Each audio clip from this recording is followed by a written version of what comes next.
Hello everyone, this is Dwight Woods, the Jeet Kune Rebel.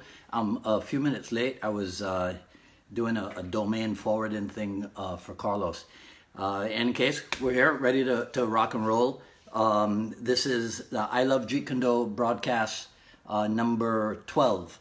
And this is the one all about the threes. Did I get that right?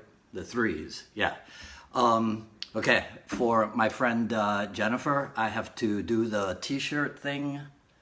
There we go. All right, it's a scene from, well, anybody who's on, you guys know you just type in and tell me what scene it's from. So the one all about the threes.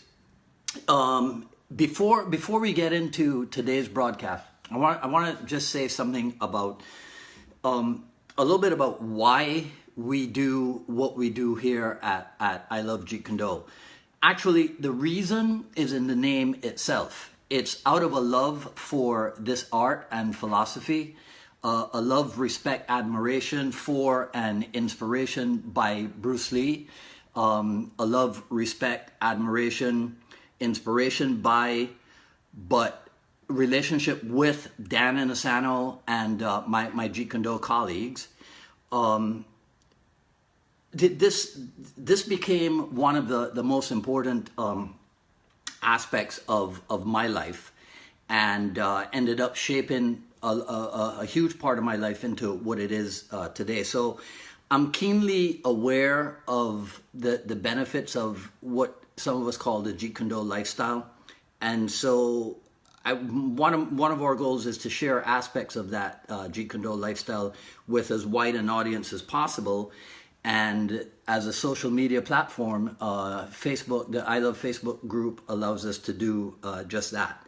All right, so let's move into a quick recap of last week's broadcast, where we talked about the 4 phases of Jeet Kune training. So I told you that in my adaptation of the 4 phases of training, phase 1 centers around the use of coordination drills. Phase 2 centers around the use of combat drills, right? So you take the coordination drills and you convert them into combat drills. Phase 3 is a blend of coordination plus combat into flow drills. And then phase 4 is what we call freelance drills, which is really another way of saying you get to do whatever the heck it is that you feel like doing. All right, so our first topic for today is Jeet Kune's 3 stages of development. So the source materials for today, okay, I gotta check and see if this thing works. Source materials for today's broadcast are, yes it does, look at that. Jeet Kune commentaries, John Little's book, Jeet Kune, Bruce Lee's commentaries on the martial way. Then, not surprisingly, Dan Inosanto's Art and Philosophy of Jeet Kune. We might do a small segment from Filipino martial arts. Again, not surprisingly, I pretty much use this on every broadcast. Junfan Jeet Kune, the textbook. And last but by no means least, the Venerable Tao of Jeet Kune. All right, so Jeet Kune's 3 stages of development. So part of this comes from some of what I'll go over. I'll read it for you. It's taken right from Sifu Dan's Art and Philosophy book, right? Where he says that it was Bruce Lee's belief that in martial art training, you go through 3 stages of development. And the Chinatown program, this is what he writes in his book, and the Chinatown program revolved around these stages.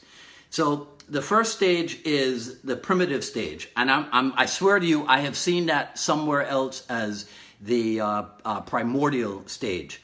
And it says this is the stage of original ignorance in which a person knows nothing of the art of combat.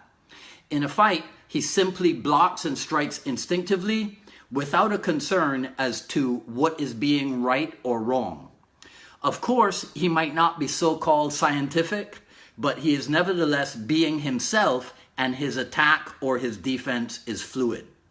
Right? So if you tell somebody, I'm going to hit you in the head, defend yourself, right? And you go like this, of course their hands are going to come up and they're going to defend themselves because self-preservation is an instinct. It's a natural born instinct, right? So, you know, he doesn't know anything about what a block is, but he just responds. A really interesting aspect of this is, I'm sure you guys know Tony Blauer and the spear system. Carlos and I have spent a little bit of time with Blauer and with people who teach his method. Spear is acronym for spontaneous protection enabling accelerated response, right? The spear system. And so from what I recall, the spear system takes advantage of a reflex where you might do something like this, and then they convert that startle reflex into effective and efficient technique, right? So in my conversation with Tony Blauer when he was here in Miami, I discovered that he's a huge Bruce Lee fan. And he actually did start out the way a lot of us started out in training with Jeet Kune people. But then he took his Bruce Lee influence into a specific direction. So more power to him. The spear system, I highly recommend it. But it's just one of those things which has what I call a hidden Jeet Kune Do origin, or maybe even a hidden Jeet Kune Do influence. So first stage, the primitive stage. The second stage is the stage of sophistication. And again, I know that somewhere I have seen this written as the mechanical stage. And this begins when a person starts his training. So I'm reading from Sifu Dan's book here. He is taught different ways of blocking and striking, and various ways of kicking and standing, breathing and thinking. Unquestionably, he has gained a scientific knowledge of combat, but unfortunately, his original self and sense of freedom are lost, and his action no longer flows by itself. His mind tends to freeze at different moments for calculation and analysis. Even worse, he might be intellectually bound and maintaining himself outside the actual reality.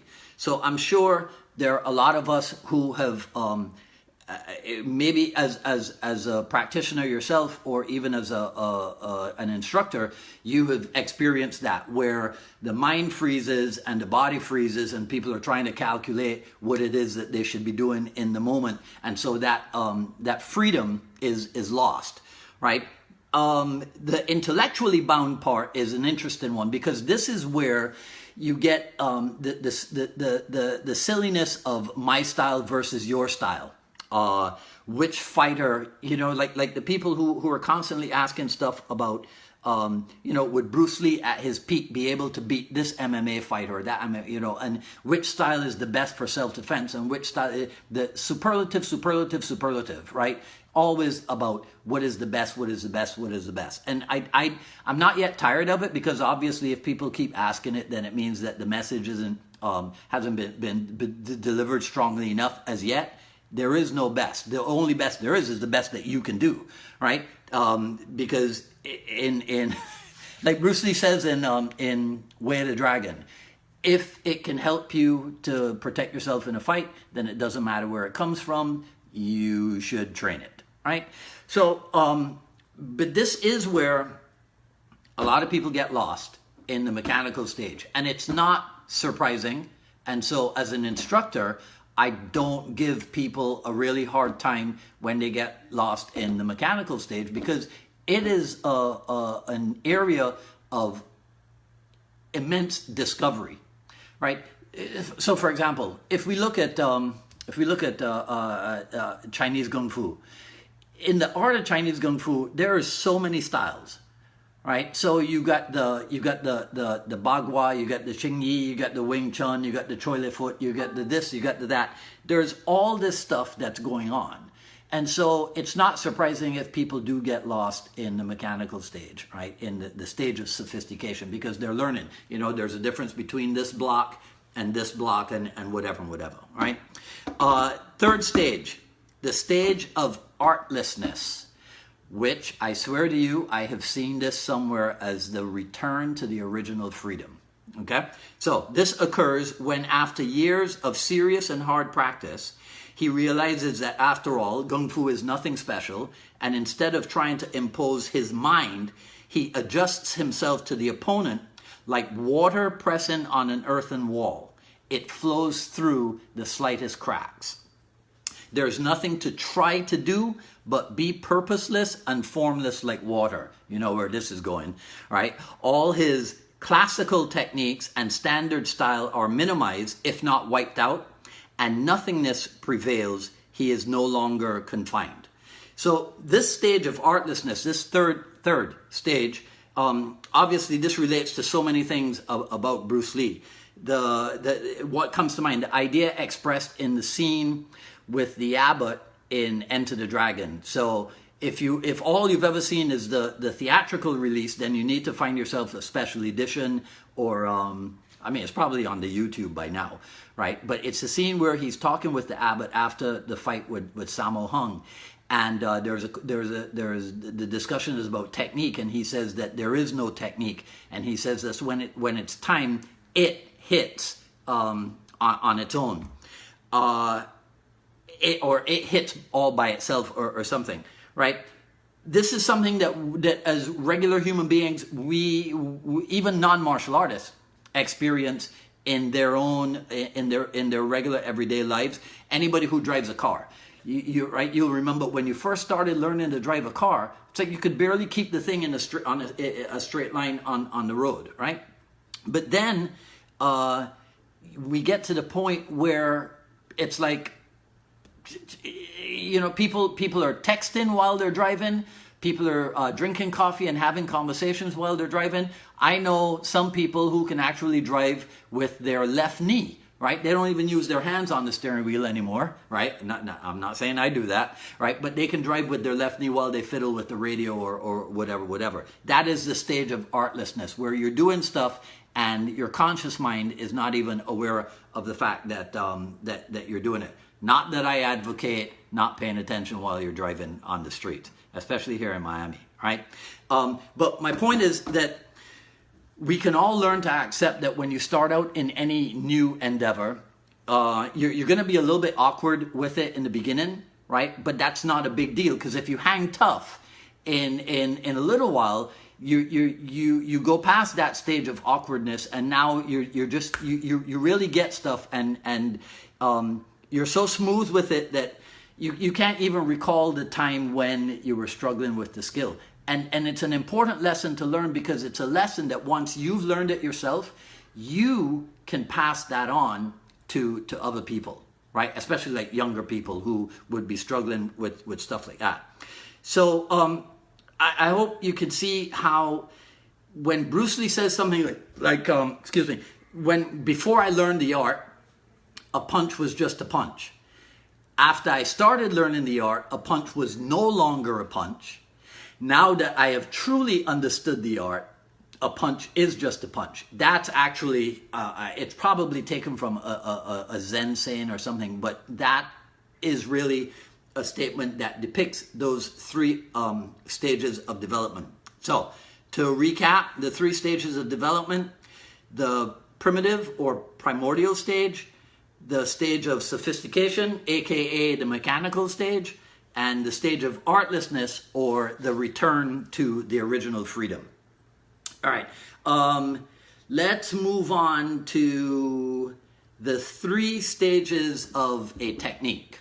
So I showed you the books that from where the source material comes from for today, and there are two slight variations in the three stages of a technique. So the stuff that's written in the commentaries book is a little bit different from the stuff that is written in the Tao of Jeet Kune. But you could see that the source material is the same, and that the author is the same.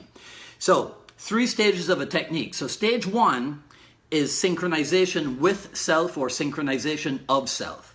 So there are notes about building up precision and rhythm while augmenting speed progressively. application of technique with full coordination and increase in speed at various distances, which I think is illustrative, because now we're talking footwork, and then precision in all. So I think that's why for example, I think in Chris Kent and Tim Tackett's Jeet Kune kickboxing book, and also in the Fight in Method series by Bruce Lee and Mito Uehara, they start literally at the bottom with fighting position and footwork, because in synchronization with self, being able to control distance and having mobility and agility and those kinds of attributes are of paramount importance. Outside of martial art, right? Because, as you know, Jeet Kune, the art and philosophy of Bruce Lee. So outside of martial art, synchronization with self means getting to know who you really are, what you want in life or what you want from life, what you're trying to accomplish and stuff like that. So this is where you know, that written thing. I showed this on one of the broadcasts a while ago. Cedro Bruce's written definite chief aim. That is part of the exercise and the experiment in becoming synchronized with oneself, right? Writing out your definite chief aim, carrying a copy of the self-confidence formula, all these things in which you invest in as part of your self-development routine.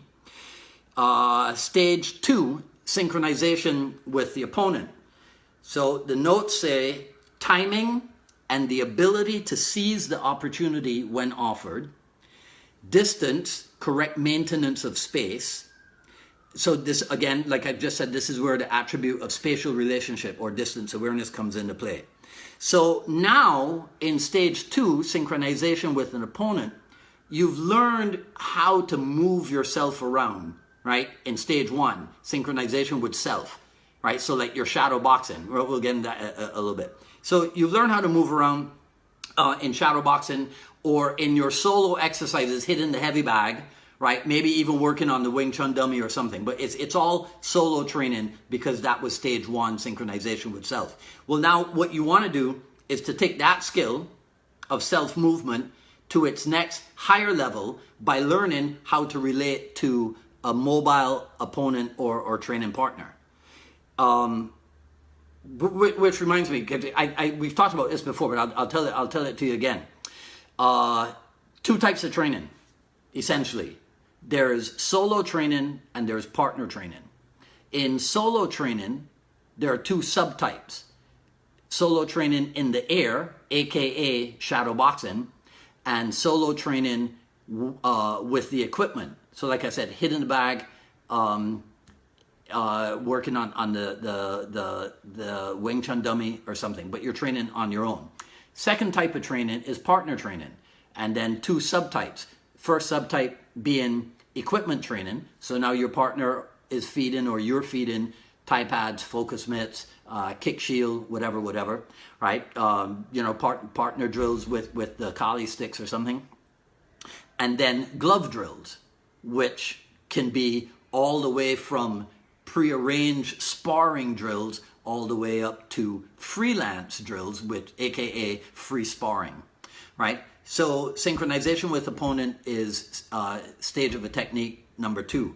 Outside of martial art, synchronization with the opponent is about learning how to be in relationship with other people, right? So whether it's a personal or professional relationship, it's about learning how to appreciate the point of view of other people. And in doing that, you learn how to increase and broaden your own perspective, right? I remember, I don't remember the source material, but I remember a teaching that I came across which said that a lot of relationship is really you learning more about yourself, learning what it is that you'll stand for, what it is that you'll put up with, right? And so it isn't really so much about the other person in the relationship as it is about you learning about your own self, right? Stage of a technique number 3 is synchronization under fighting condition. And the notes on this one from the two sources, from the commentaries book and from the Tao of Jeet Kune Do, say mobility, the physical ability to lengthen movements of arms and legs. In other words, to increase reach. Resistance to fatigue, right, which is stamina. Spring and resilience. Physical and mental alertness. Imagination and anticipation. Courage to take chances. Speed progression, strength progression. And in the Tao, there's a little note that says, instructor attempting to provoke error by blocking lines, right? And then there's a note about timing and distance, okay? Now, for me, I don't necessarily see stage 3 as being hugely separate from stage 2. Because in constructing your sparring drills in stage 2, in partner training, you can create just about any scenario that you desire. In the Junfan Jeet Kune Do textbook, there's a list of what they call, in those days, limited sparring drills. And also in Sifu Dan's Kali book, there's a section on environmental training, right? There's training to defend against people coming in your front door or somebody trying to come over your wall. I mean, all kinds of stuff, right? What we found is that doing these drills, right? So if it's synchronization under fighting conditions, what can add an element that you can add to these drills is to do them out of a flow drill, whether it's a simple flow drill like the jab catch drill, or if it's more complex like Chisao or the Hubud, right? I'm limiting myself to empty hand stuff right now. Those of you who are on board with me right now, who are cross-trained in the Filipino martial arts, and you'll know exactly what it is that I'm leaving out. But when you add the idea of a flow drill, now you can increase a lot more elements. You can work on the speed of it. You can work on the elusiveness of it. You could just go, as they say, balls to the wall and turn it into an endurance thing, right? Now, these things can be done back in combat drills in stage 2, synchronization with the opponent, because you're creating the fighting condition, even if I'm just holding the focus mitts for you, right? We can still create fighting conditions. It doesn't have to be glove drills necessarily. Outside of martial art, stage 3, under fighting conditions, think about this. Everyday life is fighting conditions, because it doesn't matter your level of success, your level of financial success, your educational level, your level of physical fitness, right? I mean, take physical fitness for itself, right? So you could have the 6-pack or the 8-pack or whatever. You could have the 7% body fat percentage and what have you. The thing is that you still have to engage in maintenance. So you still have to fight to keep everything it is that you have achieved, right? Same thing in education. There are reports of people who come out of college, so now they've spent a whole ton of money and spent a whole ton of time in their on their education, and then they get into the real world where the fighting conditions exist, and they discover that the education really didn't prepare them for a job or life in the real world. You know, which takes me back to something that Bruce Lee would always say, which is in your training, approximate the reality of the situation. You see? So that's why back in the day, Bruce Lee got himself in trouble for saying that kata, for him personally, was useless. Because he didn't view kata as being something that approximated the reality of a fighting situation. So for him, he didn't say that kata was useless for the millions of people around the world who practice it. It's just that for him personally, Bruce Lee, he didn't. And so he opted more for shadow boxing. Because shadow boxing, if you watch what boxers do, the way boxers shadow box their technique, it's identical to what they'll do in the ring. There's not a different approach to practicing technique in shadow boxing versus the way you practice, the way you would hit your opponent in the ring. But in kata, there's a difference. That's really all Bruce Lee meant about that. And Bruce Lee practiced what he preached, because we all know the famous story about the fight in Oakland with Wong Jack Man.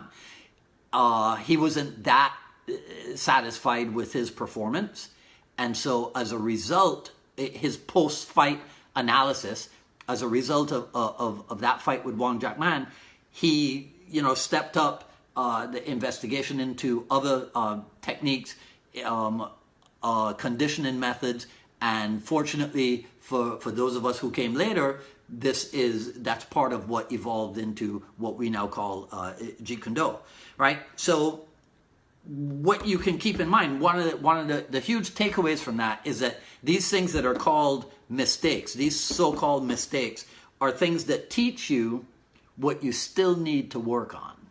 Okay, so that was the 3 stages of a technique: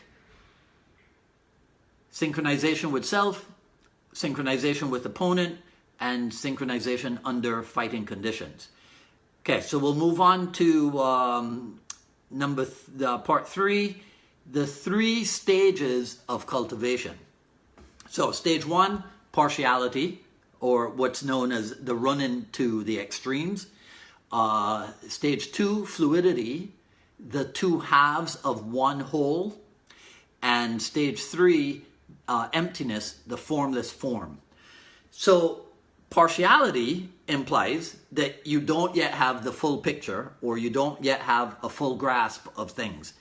This is why, okay, look at it this way. This is why there are the 4 ranges of combat, aka the 4 skills of empty-handed combat, right? And I challenge you to find an example of a fighting method, an empty-handed fighting method, which is not covered by the 4 skills, right?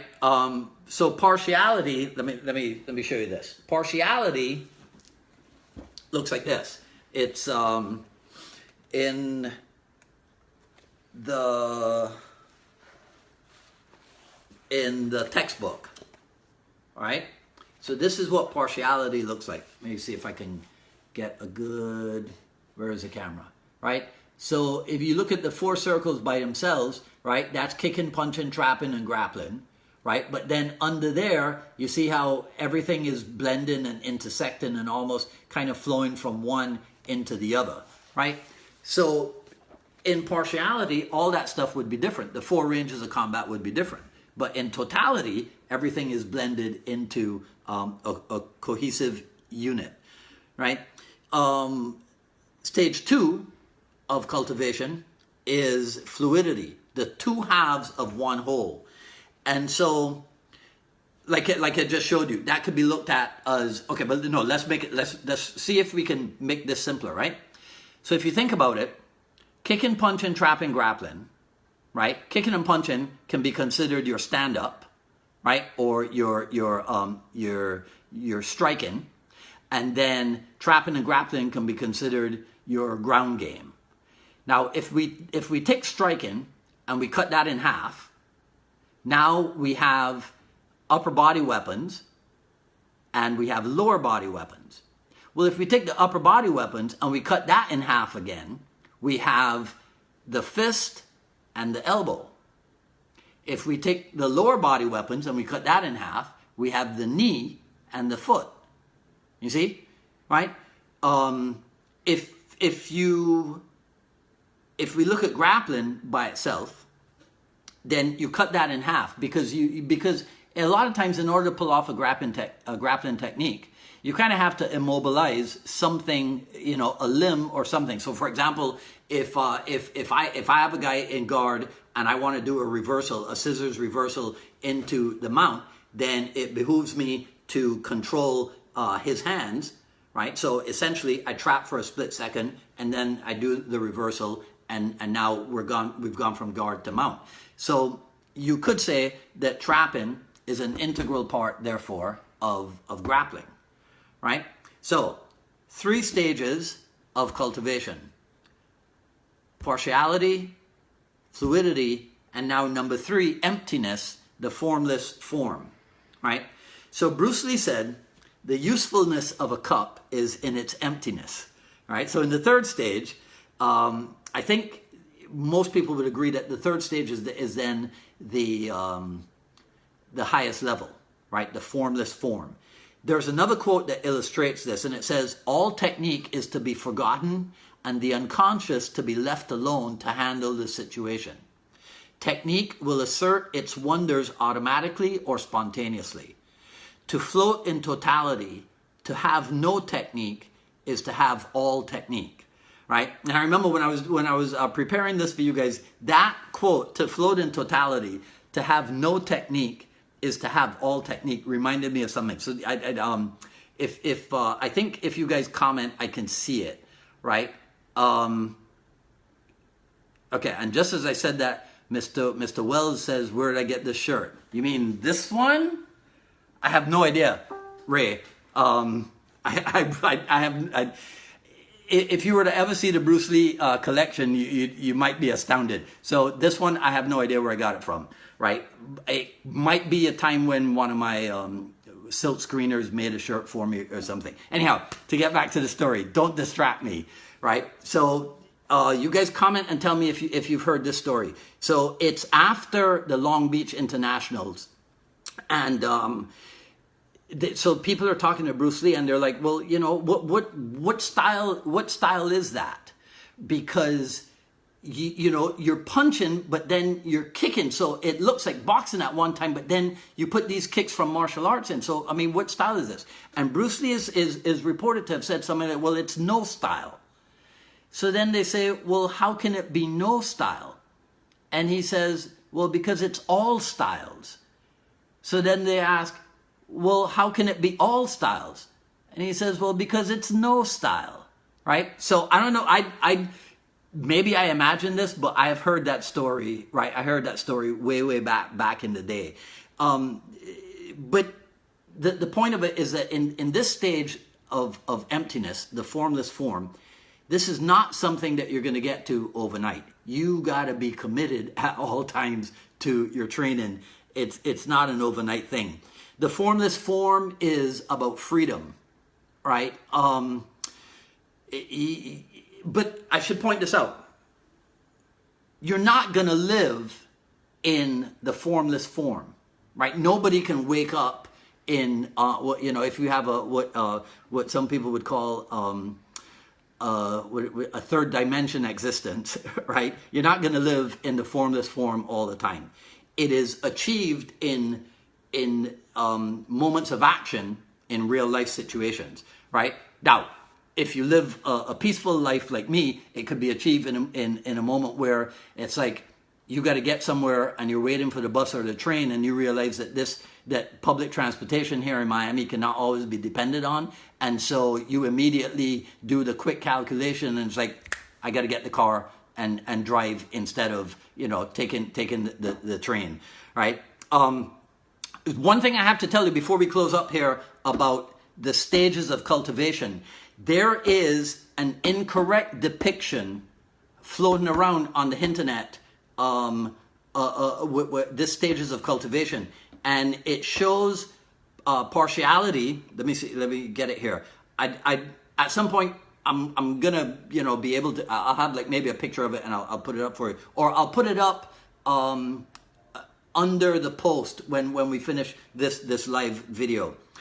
It shows partiality as the stage wherein you sharpen the tool. Then fluidity is utilizing the tool, and emptiness is dissolving the tool. Now, personally, I have no idea where this came from. If anybody who's watching this here live or later on, if you know where that came from, maybe you could put a comment and tell me, but I have no idea where it came from. And I looked at it and I tried to understand whoever it is that came up with it, what they might be thinking about in trying to determine the stages. But to be honest, I couldn't get it. So, you know, but just throwing that out there to you. Okay, so let's take a quick look. We'll do one more. The 3 combat distances, because this stuff is pretty much not self-explanatory, but it's easy to get. So the 3 combat distances. So there's in range, there's brim of fire, and there's out of range. So in range, without moving, I can stick out my hands and get to you without moving. So obviously, if I can get to you, you can get to me. So this is not the distance at which we would start a fight, right? Now, one step away from in range is brim of fire. So now this is where Bruce Lee famously illustrates the idea of combat distances in Longstreet, where he says to the guy, touch me or something. And the guy takes a step and he says, your movement toward me allows me the opportunity to use my sidekick and intercept your movement. And then the third range would be out of range. So in range, brim of fire, which is one step away from in range, and then anything more than one step would be considered out of range. So this is where now, because you have to make an additional movement, this is where you can use a false attack to a positive attack. So if you see, trying to think of a good example, I think it's in the fight with Han in Enter the Dragon, or it's in the scenes, the behind the scenes video. But you'll see Bruce Lee, or in the Fighting Method book, I think, you'll see where he talks about the upward sweep of the hand, right, which camouflages the lead step. So it's the upward sweep of the hand, camouflaging the lead step, and then you slide and kick. So that's a false attack to a positive attack, the use of a hand feint, right, to the kick. It could also be, an example of progressive indirect attack. So that's the three, actually, in the Fighting Method, that's the footwork that they call the burst, which I think we were talking about last week, right? So 3 combat distances: in range, brim of fire, and out of range. Okay? All right, so that pretty much brings us to we covered the topics for this broadcast. Now we'll do a thing I love, a Jeet Kune thing that I love.